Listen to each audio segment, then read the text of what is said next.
sur la jetée. Chaque matin, ma toilette soigneusement faite, j'allais, je ne sais trop pourquoi, pêcher sur la jetée. Je m'adonnais à la pêche au point de ne plus penser à rien d'autre. Nous n'étions pas encore en pleine guerre du Pacifique ni proche de sa fin, elle venait seulement de commencer. La jetée avançait tout droit dans l'eau bleue de la baie. Seule l'extrémité en béton était surélevée, alors que le niveau du chemin de pierre qui y menait était assez bas. À marée haute, il était complètement recouvert par l'eau, si bien que la jetée ne servait presque à rien. Apparemment, on l'avait laissée inachevée à cause de la pénurie de matériaux due à la guerre qui commençait. C'est pourquoi, aux saisons où l'eau était encore froide, il fallait attendre la marée basse pour traverser et en guetter le retour pour entrer. Vers la fin du printemps, quand l'eau devenait bonne, je me mettais en maillot de bain, je prenais mes affaires de pêche et je traversais sans crainte de me mouiller avec de l'eau jusqu'à la poitrine. Les cigarettes et les allumettes dans le chapeau, je marchais prudemment sans lever les pieds, portant à chaque bout de bras la canne, le panier et la boîte à appât. La marée cherchait à m'emporter. Au départ, les pierres étaient entièrement couvertes d'huîtres, mais tout le monde venait les décrocher à coups de marteau pour s'en servir comme appât.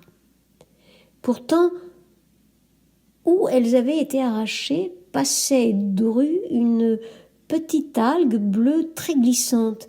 Même en portant les sandales de paille et de riz, il m'arrivait de temps en temps de glisser. C'était alors horrible. Le temps de revenir à mon point de départ en nageant contre la marée, la plupart des appâts s'enfuyaient de la boîte. Si je la gardais en l'air pour les empêcher de se sauver, il me fallait boire copieusement la tasse. Pour éviter leur fuite et ne pas boire la tasse, le mieux était de faire attention dès le départ à ne pas glisser.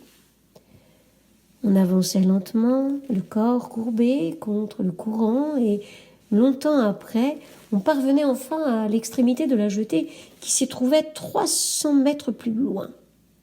Comme elle était sensiblement au-dessus du niveau de la mer, même à marée haute, elle n'était pas recouverte par l'eau. Je laissais prendre le panier de pêche dans la mer, posais la boîte à appât à côté de moi et, assis en tailleur sur le béton, je pêchais. Je sortais de mon chapeau une cigarette que je savourais tranquillement. La fumée se dispersait immédiatement dans la brise marine.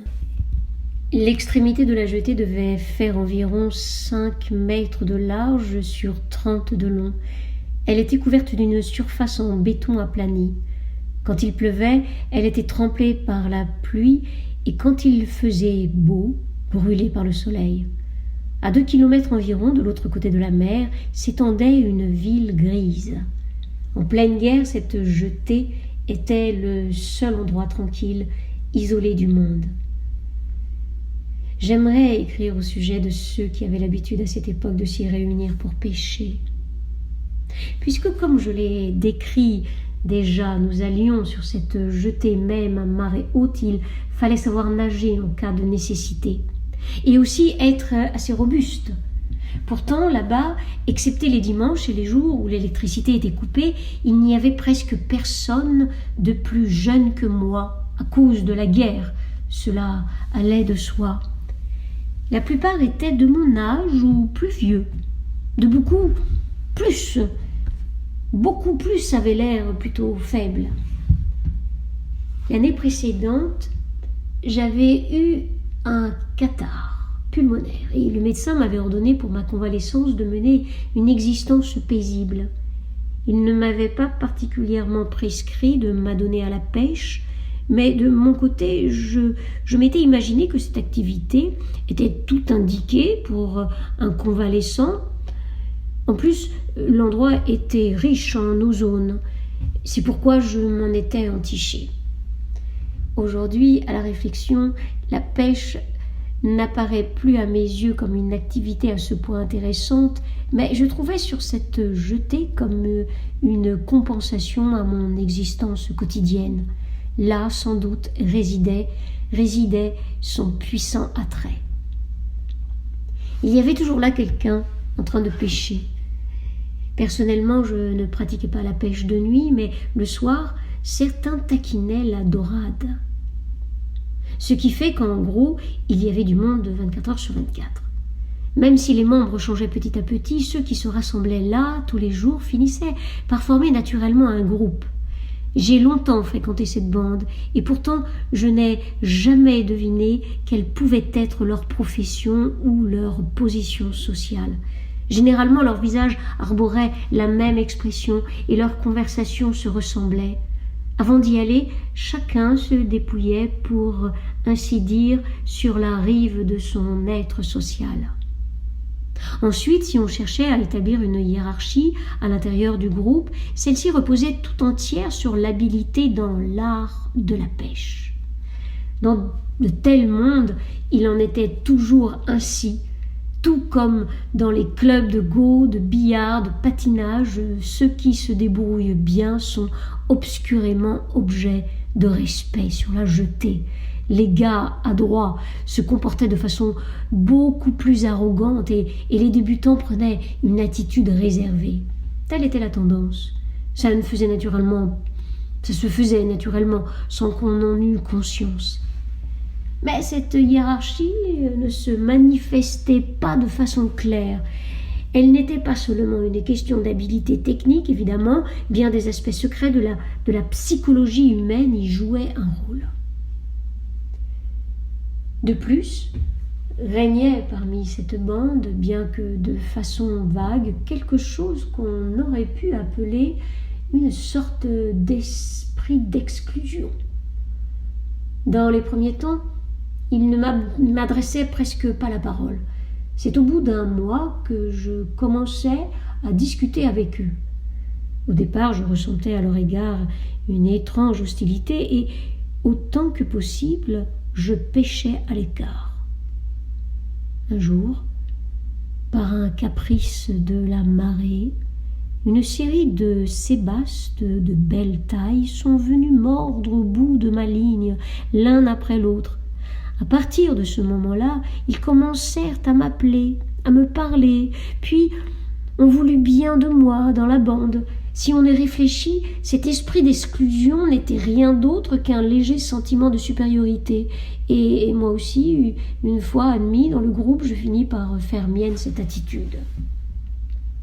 Par exemple, le dimanche, la jetée était pleine de monde. Employés, ouvriers, étudiants et aussi femmes et enfants venaient y profiter de leur jour de congé. Les habitués de la jetée éprouvaient pour eux de l'aversion et les appelaient les amateurs. Ce qui fait que le dimanche, le groupe des habitués diminuait de moitié. Ils étaient trop fiers pour pêcher avec eux. Ils avaient beau les traiter d'amateurs, j'avais du mal à trouver une telle différence entre ces deux groupes.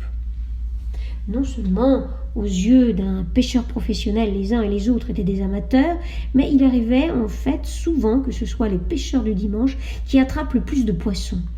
À supposer qu'il faille établir entre eux une distinction, elle devait tenir en quelque sorte à une différence de degré dans leur passion pour la pêche. Autre chose, à la différence des habitués, les pêcheurs du dimanche ne se débarrassaient pas même ici de leur être social. Par exemple, ils parlaient à voix haute derrière les gens qui pêchaient, jetaient un regard sans gêne dans le panier à poissons des autres, tout cela sans vergogne. Une telle désinvolture choquait sans doute les habitués. Moi non plus, je ne la trouvais pas très agréable. À partir du moment où j'ai commencé à parler avec les habitués, ils m'ont appris beaucoup de choses. Par exemple, pour le fil et les hameçons, dans quel cas il convenait d'employer tel ou tel type de matériel, ou encore ce qu'il fallait savoir sur les appâts. J'ai appris que, comparé aux arénicoles et aux néréides vendus dans les boutiques de pêche, les vers de roche faisaient de meilleurs appâts et que rien ne valait les coquillages noirs collés sur le bord de la jetée.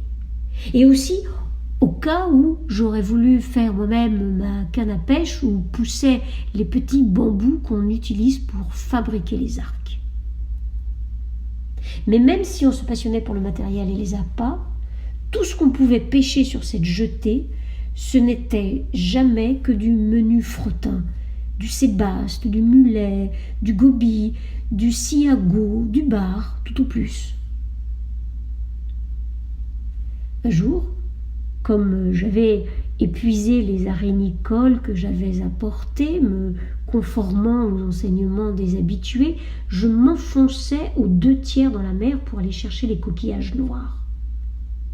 Comme tous ceux qui étaient près de la surface avaient déjà été pris, je dus plonger assez profond.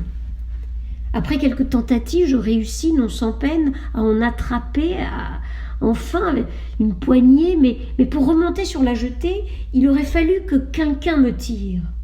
Cependant, tous faisaient semblant de ne pas me voir et d'être profondément absorbés par la pêche. Personne ne faisait mine de venir me donner un coup de main. Dès lors qu'ils feignaient de ne pas me voir, je ne pouvais m'abaisser à implorer leur aide. Passant outre l'interdiction de nager imposée par le médecin, je me résignais donc à rejoindre péniblement à la nage la partie basse de la jetée. Sur le moment, j'étais vraiment en colère, mais en y repensant, on ne peut pas dire qu'ils m'aient maltraité, moi en particulier. C'était leur manière d'être ordinaire. Elle n'était en rien synonyme d'insensibilité. Les rapports entretenus là par les membres de la bande évoquaient fortement un organisme comme une anémone de mer, uniquement constitué de tentacules et qui se rétracte au moindre contact.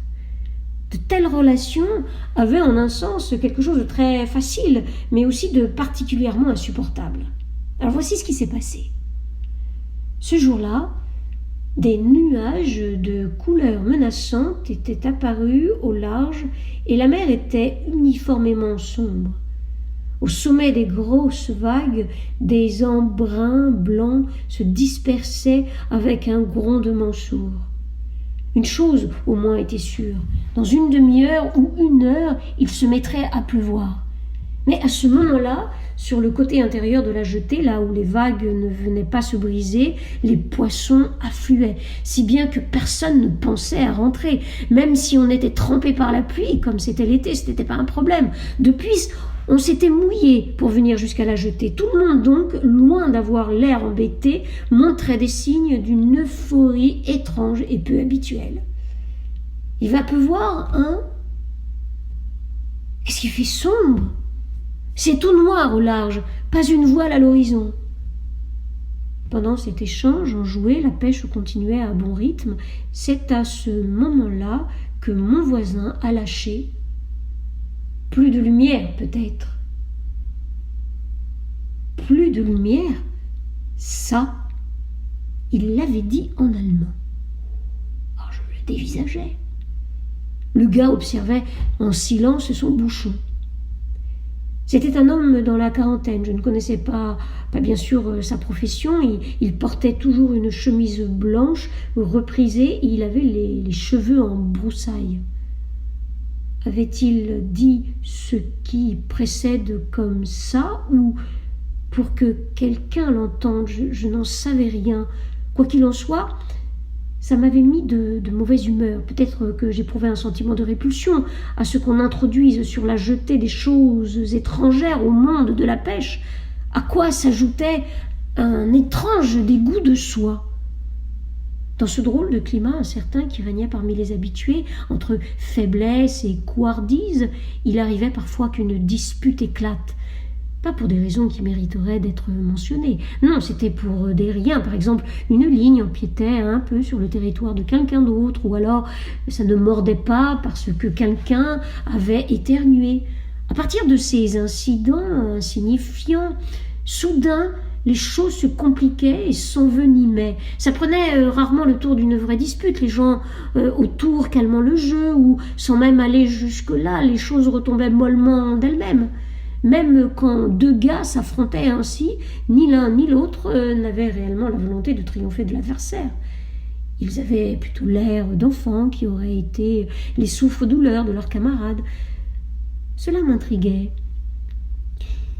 Ils étaient tous les deux sur les nerfs, en colère, pourtant ils ne l'étaient pas nécessairement contre l'autre. Ils avaient accumulé en eux, tourné vers un autre objet indéfini, une colère bizarre qui, à cette occasion, se déchargeait. Chaque fois que la querelle apaisée, sans avoir mené à rien, je les voyais reprendre leur pose, le dos courbé, aligné. Je ressentais un intolérable sentiment de déplaisir, comme si la chose m'eût concerné personnellement. C'était comme un froid qui m'aurait pénétré jusqu'au cœur. Cette sorte de déplaisir s'accumulait peu à peu en moi au fur et à mesure que je venais sur cette jetée. Je n'assistais qu'une seule fois à une bagarre. Un des protagonistes était Soleil Levant. Soleil Levant avait intégré le groupe des habitués après moi. C'était un homme d'une quarantaine d'années, au teint hâlé, petit mais large d'épaules. Il avait des doigts noueux, malhabile à manier les hameçons et la gaule. Il avait une allure d'ouvrier d'usine. Bien qu'il se comportât d'ordinaire de façon plutôt craintive, étrangement, il y avait quelque chose chez lui d'effronté. Il avait avec lui une petite serviette en coton ornée d'un soleil levant. Il la portait accrochée à sa ceinture ou nouée autour du front. Un cadeau de son usine, sans doute. C'est de là que lui venait son surnom. Sur la jetée, les habitués ne l'appelaient pas par leur nom, mais d'un diminutif ou d'un surnom. Peut-être parce qu'existait l'accord tacite qu'ici, c'était différent du monde, où l'on appelle les gens par leur patronyme. Un différence était élevé entre ce soleil levant et un gars qu'on appelait Nami. À vrai dire, il s'agissait d'une question d'appât.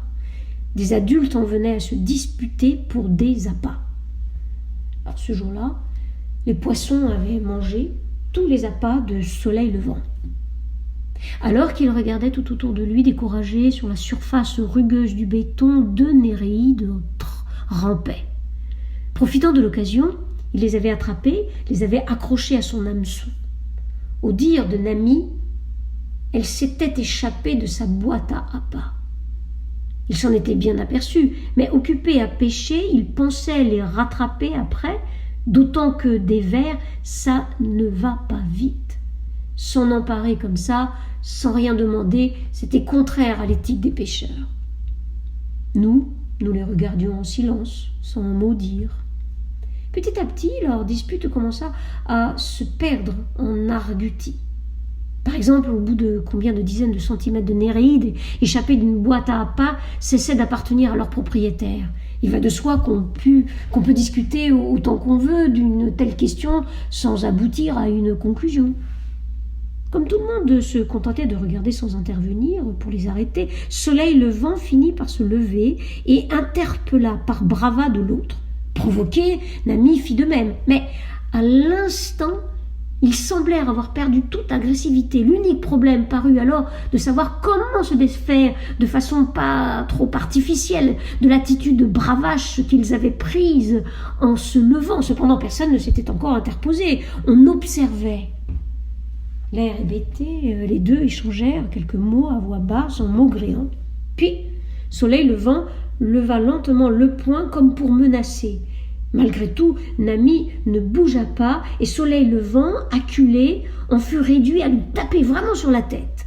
Frappé, Nami resta quelques instants immobile, bouche bée, puis soudain il attrapa son agresseur par la chemise et le tira sur le côté. Soleil Levant, resté interdit, après avoir donné le coup de poing, brusquement poussé sur le côté, chancela, puis perdant l'équilibre, tomba sans difficulté dans la mer, laissant gicler l'eau autour de lui. Visiblement peu doué pour la nage, il se débattait comme quelqu'un qui se noie. Alors tout le monde s'agita et on tira à grand-peine hors de l'eau Soleil Levant, trempé comme un rat. Bizarrement, Nami, bien que coupable, n'était pas le dernier à s'empresser pour l'aider, lui donnant un coup de main, par exemple, pour mettre sa chemise à sécher. Puis, sans vraiment échanger de paroles de réconciliation, ils se rebibochèrent vaguement le soir venu, quand la chemise fut sèche, alors que toujours on rentrait chacun de son côté. Exceptionnellement, ils repartirent ensemble, discutant gaiement en remontant la jetée. se dérober par une entente tacite à une protestation légitime, sacrifier l'essentiel pour éviter les frictions. En voyant ces manières de faire de la bande, l'un des sentiments que j'éprouvais à leur égard commençait enfin à prendre nettement forme. Bien sûr, je me comptais parmi eux. Bien sûr, je me comptais parmi eux. Cela ressemblait beaucoup à ce qu'on ressent, par exemple, quand on voit quelque chose de sale sur le bord d'une route. Ça devait faire environ 2 mois que Soleil Levant venait sur la jetée. Puis, à partir d'un certain jour, on ne l'a plus vu. Des gens bizarres étaient venus l'embarquer. C'était un beau jour d'automne, un peu après midi, je crois.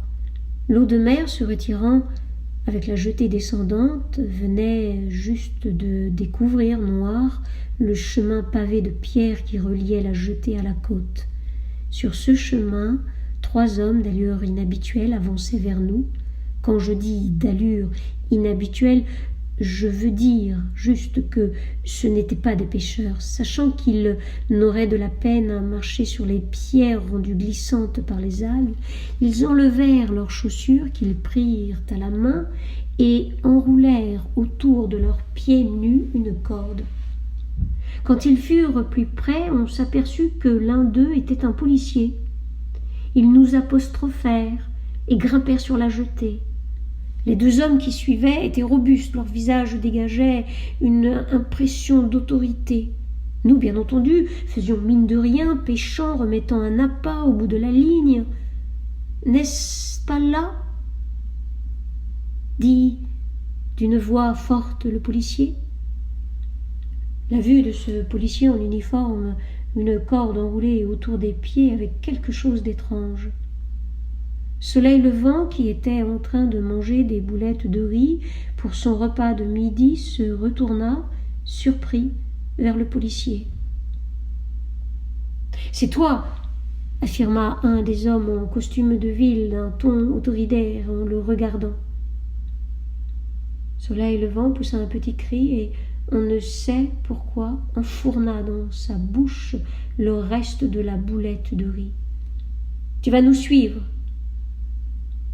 « D'accord. » Soleil Levant, tout en mâchant, alla ranger ses affaires de pêche quand, se ravisant, il les laissa là pour s'avancer vers les hommes. L'un des 2 en civil dit « Tu vas prendre tes affaires de pêche si tu veux. »«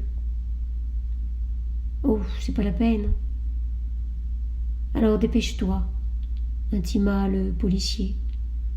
Soleil Levant, la tête basse, continua à mastiquer, se tenait debout devant lui. Un des 2 hommes en civil nous examina et lâcha comme en crachant. Dire que malgré tout ce qui se passe ces temps-ci, il y en a qui trouvent l'envie d'aller à la pêche. Détournant les yeux, mais sans cesser de les regarder du coin de l'œil, pas un de nous n'ouvrit la bouche. Enfin, Soleil Levant, entouré des 3 hommes, descendit de la jetée sur le chemin pavé et s'éloigna lentement vers la côte. Cette scène, encore aujourd'hui, reste nettement gravée dans ma mémoire. J'ignore toujours pourquoi Soleil Levant se fit embarquer. Lui reprochait-on, alors qu'il était réquisitionné pour travailler en usine, de s'être défilé pour aller à la pêche ? Pas une fois les habitués n'en discutèrent. Apparemment, à partir du lendemain, ils oublièrent complètement Soleil Levant. Les affaires du bonhomme, son panier à pêche abandonné et sa canne, personne n'y toucha. Elles restèrent là durant 3 jours sur la jetée exposée au soleil. Puis, la nuit suivante, une tempête les balaya dans la mer. Quand on revint le 4e jour, il n'y avait plus rien. Août 1954.